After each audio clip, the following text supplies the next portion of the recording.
Hi, I'm Eric, and I'm a social studies educator, historian, and host of this, the Everything is a Primary Source podcast. I'm also an avid collector of popular culture artifacts. I love what I find at thrift store outlets, garage sale leftovers, and what I spot just making my way around the built world. I enjoy sorting through boxes of free books and magazines, not to mention online collections like Internet Archive, and of course the Library of Congress. But you don't need to spend your time digging through bins or following online rabbit holes to get a look into the past. The movies and TV we watch, the books we read, and the games we play are all documents of the past. So is fashion, food, music, toys, even the roads we travel on and the places we live and work in. Everything is a primary source. This podcast is the result of exhibiting these kinds of artifacts in public, getting passersby to select an item they connect with, and then chatting with me to see what it says about the time, place, and people who made it. The conversation you are about to hear, therefore, is your history, my history, our history, through popular culture.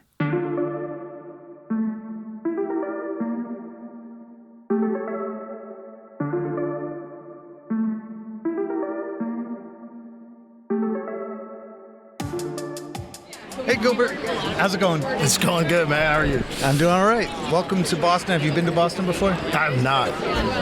How long have you been here? For just a couple hours? Thursday. Got here Thursday. Okay. All right. So you get to explore the city a lot? A little bit. It was pouring out raining yesterday. Yeah, that's pretty Boston for you. Welcome to Boston. Pouring rain for you. So where are you from? Louisiana.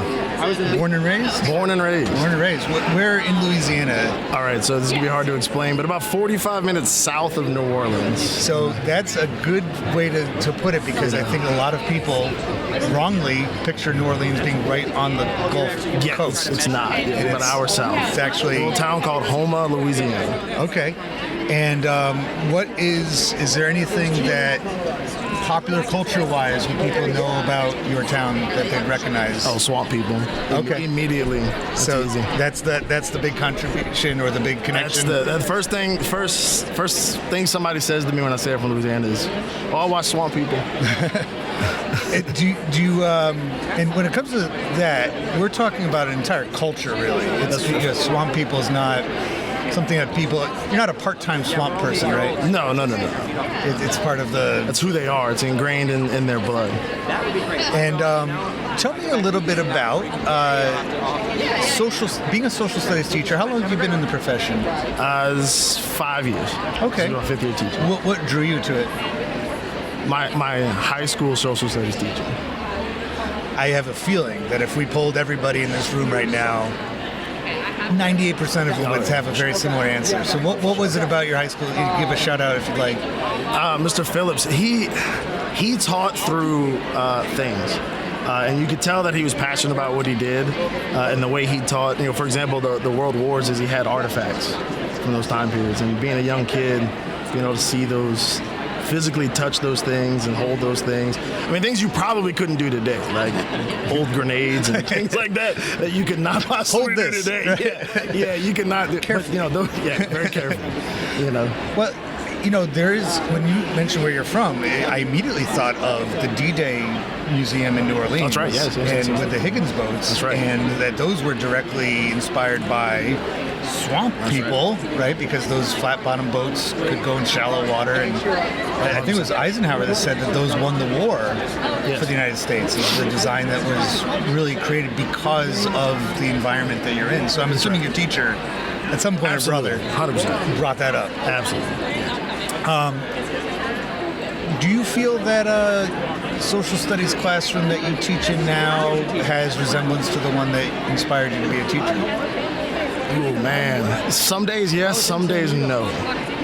And you got to be real with yourself as a teacher, and say, yeah, some days they're on point and things are going and cruising, and then some days it's a dead stop. Do you think that your favorite teacher had similar days like that? 100%. I think that's a reality of teaching. You just probably didn't recognize it until you're on the other side of the desk. Now you're like, oh, I get it. It's I get it. You build a lesson plan, you get something going, and if it doesn't hit, you feel like, oh. Yeah. Do you teach? So tell me some of the courses that you teach. So I teach, mostly taught civics/government. So I taught regular civics classes in Louisiana, the government classes, the honors classes. So I've taught that for a few years, and I've also taught world geography Okay. for a few years. Mostly freshmen and sophomores. Do you find that you can cross things over between any of those parts? I know world geography, civics. Yeah, there's, I won't say a disconnect, but definitely different spectrums of the social studies realm when it comes to that. And that's something that a lot of people outside, even within your school, might not recognize about your job title, is that we're not all history teachers. That's right. Right? Like social studies is a broad term. It means everything from history to economics, geography, civics, Psychology, sociology, everything. I mean, we are. And one of my colleagues from our council put it very well last week. She said, we're the glue of the school. Right? We hold it all together. We are the hub, just like the library is. So I'm assuming that those kinds of struggles, those stumbling blocks are probably true for Mr. Phillips the same way they are for you. Does modern technology enhance or does it sometimes hinder your teaching? That's a good question. Definitely enhance. I think the tools available to teachers today are absolutely, I don't want to say limitless, but sure close to being limitless. When it comes to technology, we can instantly share information with each other and provide each other with, a plethora of sources that teachers can use. But I also think it can be a hindrance as well.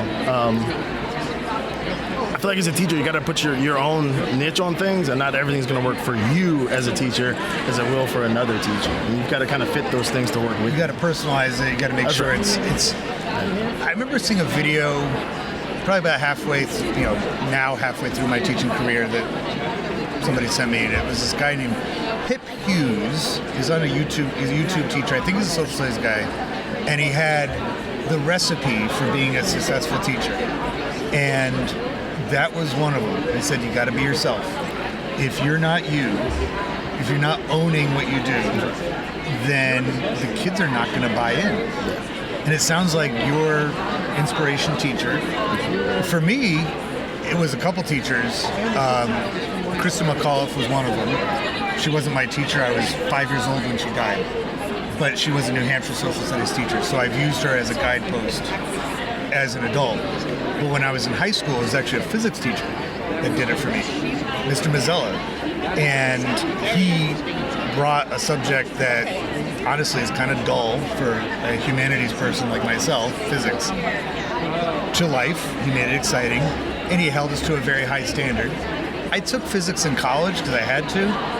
I couldn't stand it because it was taught totally different than the way he did. Yeah. He personalized it. He was himself. He was a real, genuine educator, and that's why I cared about it, because he did. And it sounds like that might be part of the key to success. I always tell my kids, I'll make them cringe laugh because they're teenagers. I always say this: if they don't think I'm weird, like in a positive way, then I'm not doing something right. Like, if I don't make some type of joke or something to try and bring it to life, then they know, hey, you're not having a good day, Mr. Marcel, what's going on? So they see that as why are you not yourself? You're not being yourself. That's so, it feels good in a way to know that you have that kind of connection, that kids, that you care for each other. It's not just, a job kind of thing. And so, how's it going?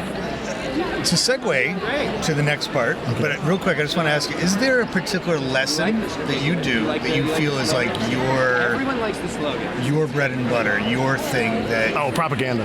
Okay, tell me more about that. Yeah. Media literacy and propaganda for sure. I love teaching it every year in civics because I like to show students that how much propaganda they're actually exposed to on a daily basis. From every advertiser, from Coca-Cola to Dunkin' Coffee to all these companies that are using imagery and messages to us, almost without us not even thinking about it, that encourage us to encourage us to buy products and then transforming that into like a political content. Yeah. How much misinformation is out there and how much campaigns across the board are using propaganda to influence you to make decisions. And now with TikTok and the introduction of all this technology we have, how much of it is influenced by AI, etc. We are just a few blocks away from where one of the earliest American pieces of propaganda was created, and that would be that of the Bloody Massacre by Paul Revere. I was just actually using that in class yesterday with my class. I'm teaching a current events class, and we deal with bias and fake news and things like that. And I had us dissect Paul Revere's rendition of what, because of that piece, was referred to as the Boston Massacre. It was a tragic event. It was something that was awful, but it was by no means what he presented it as. Oh, they used it as a masterful piece of propaganda, too. It worked. Yeah, the angry-looking, like the soldiers looking happy almost that they're killing people for no reason at all. It's a, like you said, masterful thing. Yes. That's the elevator. I love what you have to say, so we'll now segue, and I'll probably delete this part out, but let's segue to talking about Star Wars. Sure. So I have, on my podcast, talked Star Wars, different versions of it, different elements of the movie. I honestly can't talk about it enough, because it is the ultimate history through pop culture moment. For sure. The original movie is itself historic in when and why it came about. Its influences on popular culture. You're wearing a shirt right now inspired by that. And by the end of the way it was received in the 70s is also very much a sign of that time period. There was so much excitement for it. And the reaction to it culturally is incomparable. They were going to make a sequel no matter what. I mean, it was just so clear by the end of that movie and the way it was taken that we're going to make a second one. Of all the iterations of Star Wars, all the different eras, original trilogy, prequel trilogy, and now the sequel trilogy, which one do you ascribe to? Which one's your connection? Oh man! So there's got to be two. In the OG trilogy, it's got to be Empire Strikes Back, and then in the prequel trilogy, it's got to be Revenge of the Sith. Like we're not going to talk about the new movie. Is there? So I was thinking about it. I'm fortunate enough I teach a pop culture elective. That's cool. It starts with the 70s. I mean, it's only a semester long, so we can't do the whole American pop culture. But it starts with the 70s and works its way up to the present. And I realized at one point, I'm like, there's been a Star Wars movie in every single decade since the 70s. Like I said, Just narrowly in some cases. But yeah, Empire or Return of the Jedi was 1983. And they speak to that generation, which is crazy. Right. So I want to know. Let's talk Revenge of the Sith. Okay. Because the last installment of the prequel trilogy. First of all, after years of George Lucas saying, "I'm not going to make more of these," what do you think made him go back and make a new trilogy? Did you know that Everything is a Primary Source now has a series of short videos which, like the podcast, teach social studies concepts through popular culture? Check out the Everything is a Primary Source Finds playlist on YouTube for quick overviews of the artifacts I uncover at Goodwill outlets, pick up from the side of the road, or resurrect from my youth, because I don't throw much out. These are great class starters for teachers, and because each clip ends with citation, they're great for students too. Furthermore, EPS Finds episodes become the starting point for the open source Everything's a Primary Source project, which encourages you and your students, if you have some, to add to the conversation. Or you can just enjoy them as you would any one of the other billions of clips on YouTube. It's up to you. Go to YouTube and become a subscriber to the Everything's a Primary Source channel today. Now, back to the conversation. Well, he always said that he had them written, but he said the technology didn't exist at the time for him to create them the way he wanted to create them. Yeah. So I feel like a part of it is going to be George Lucas realizing that computer technology is now a thing, and that we can do really good animation through computer technology. So I think that's a big part of it. Yeah. And probably his wallet too. Yeah. I mean, it's like, well, because it's hard to remember, but Star Wars did kind of hit a bit of a lull in the 90s. It stayed alive pretty well through toys, mainly I was about in to the say 80s. that. Yeah, 'cause that's how. Yeah. But in the 90s, it was the comic books. That's right. And that's where Boba Fett became Video such a games, huge- too. So yeah, video 90s games started, 90s. and they had what was it? Shadows of the Empire came out in book form, and then a video game companion. to go with and it. you had all the books written of the trilogy after. Right. But that was all in. Those are pretty good books too. They are. And Which now you're seeing those come back now. Right. As legitimate. in legitimate movies and now new. What's funny about the sequel trilogy is because what we're describing is kind of like piecemeal. It's not as well connected. When the sequel trilogy was coming out, I remember getting kind of annoyed because I'd go watch the movies. That was the only thing I had time for in my life, was to go see the movies. And I'm like, I feel like I'm missing something. Yeah. And then you go to the YouTube channels, you go to the Star Wars website. It's like, well, if you read the book 2 of the such and such trilogy, then it'll explain. I'm like, I shouldn't have to do that. I should read these books if I want to, because I read a lot of those books in the 90s, like the Jedi Academy ones. I like those a lot, and you can definitely see where they're pulling from some of those storylines in the sequel, with having like Han and Leia's children as being characters. The Ben Solo component is definitely from those trilogies. But they weren't required to enjoy the prequel series. That's right. You could watch them as standalone things. You could play the video game tie-ins if you wanted to, but you didn't have to. What does that say to you about that era in Can I get 2 slices of cheese? media That's a good question. and entertainment? Oh man. Well, first, I think the reason it was done that way is so you wouldn't have to go back. So new people could join the I hate to say revolution, but could join the Star Wars revolution and not have to go back so much to be included in the conversation. So it made it easier for people to get introduced.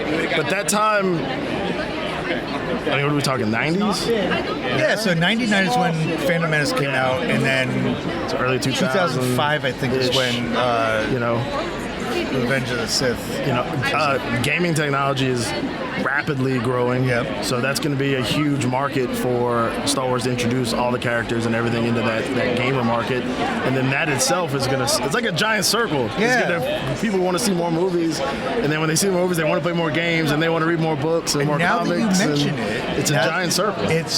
Now that you say that, it checks out, because you think about, this code checks out.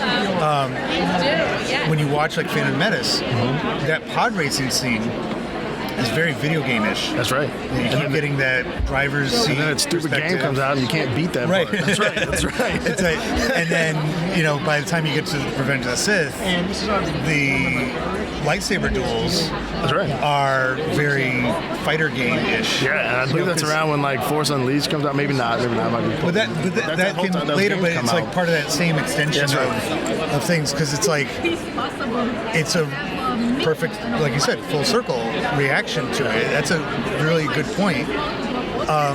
I think about, because the original movies, when they show, like the first Star Wars movie, that lightsaber duel is so. Yeah. Oh yeah. You have, I can do it pretty good on the microphone. And I remember Lucas saying that he envisioned the swords as being heavy. That's right. Even though they're called lightsabers, that they were almost like medieval broadswords, and it's an old man fighting a half robot guy. So of course they're not going to be acrobatic about it. Empire shows up, Luke's doing jumps and spins, but nothing too crazy. By the time we get to Revenge of the Sith, they're bouncing all over the place. It's wild. It looks like Tekken 3. So it's like maybe they're borrowing from the media that's. Or even the second one, Yoda's jumping off the rafters. Oh yeah. And is like kind of fan service-ish, but it fits the media state at the time. And I think part of it is like what people wanted. Like people wanted the acrobatic, like you said, fan service more than they wanted the original trilogies. You know what I'm saying? So people wanted that movement forward, and because it was a generation later.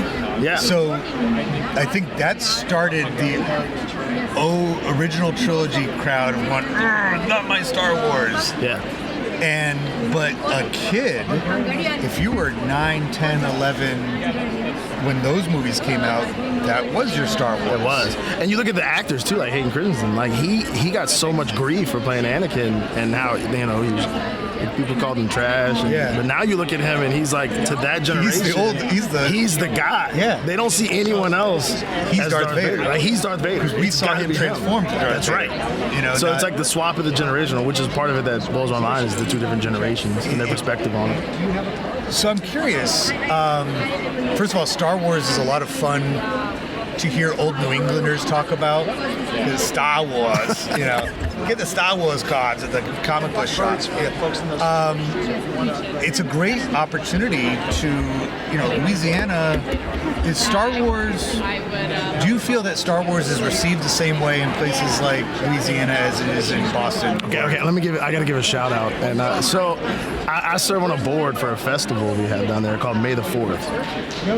And so it started a couple years ago, and it was small, and it's kind of grown to like be a part of the community. And they raise money for the local high school bands, so all the festival money is donated.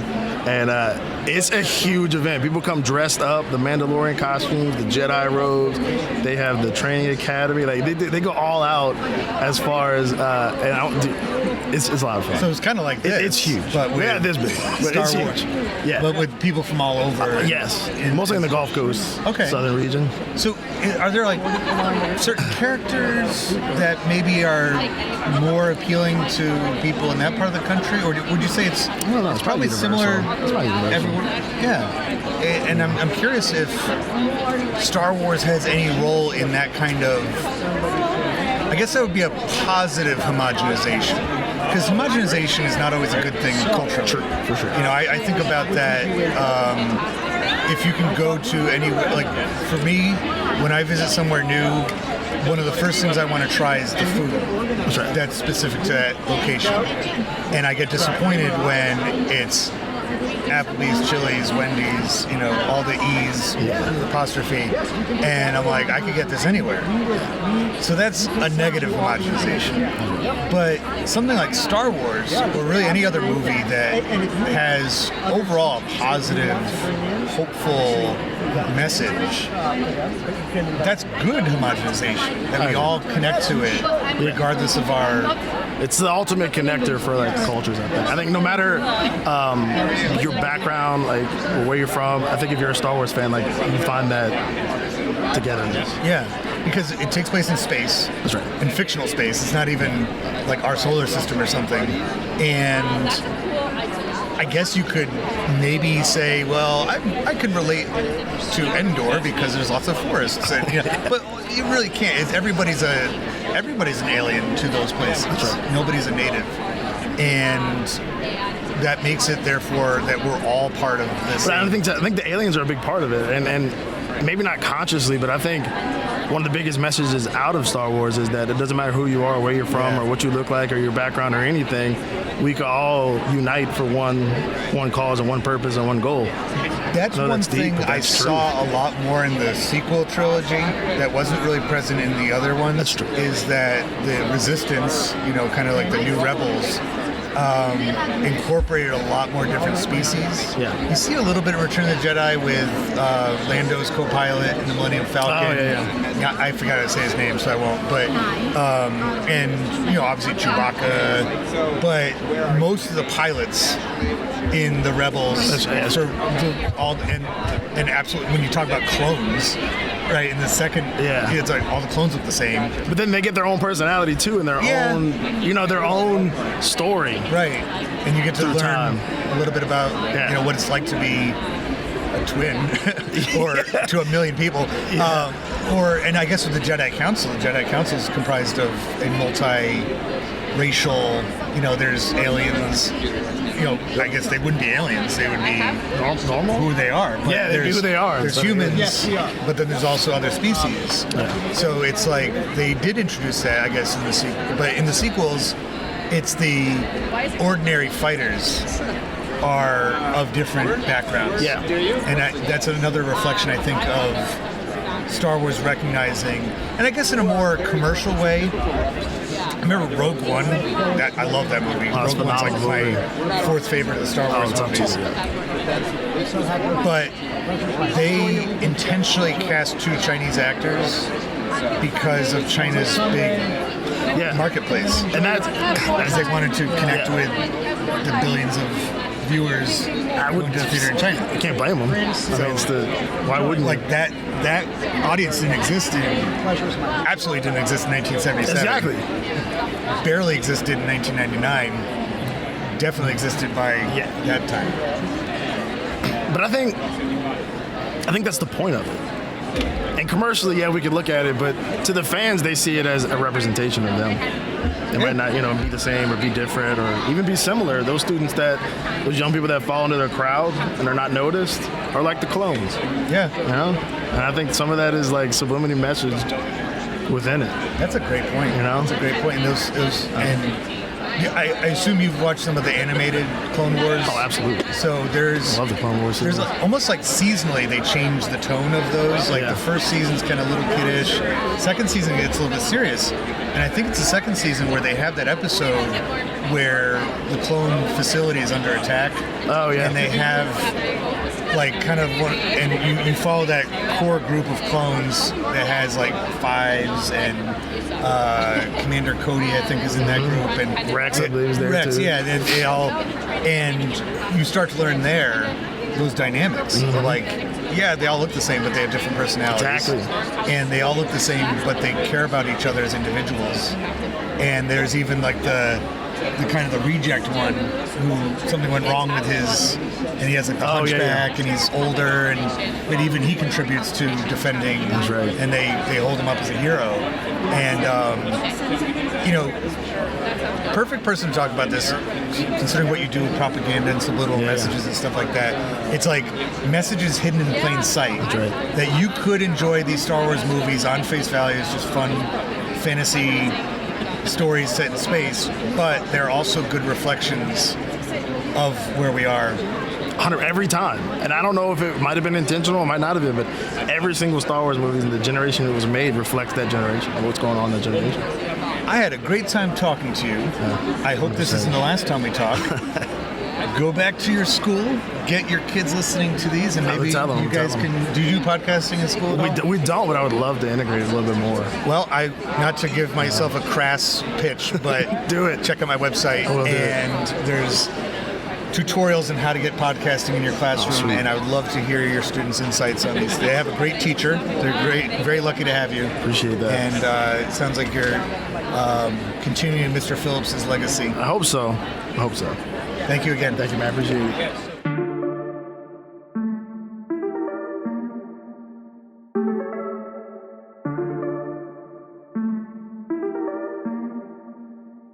Popular culture, by definition, connects and unites us, and proves that people of different backgrounds, in fact, have a lot in common with one another.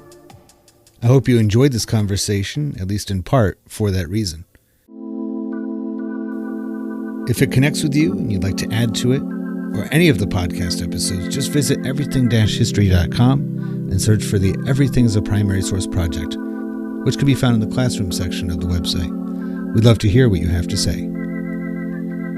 Be sure to rate and share this podcast wherever you are listening to it now, and follow Everything as a Primary Source on social media, including YouTube and especially Instagram. Thank you for listening to the EPS podcast, where everything is a primary source.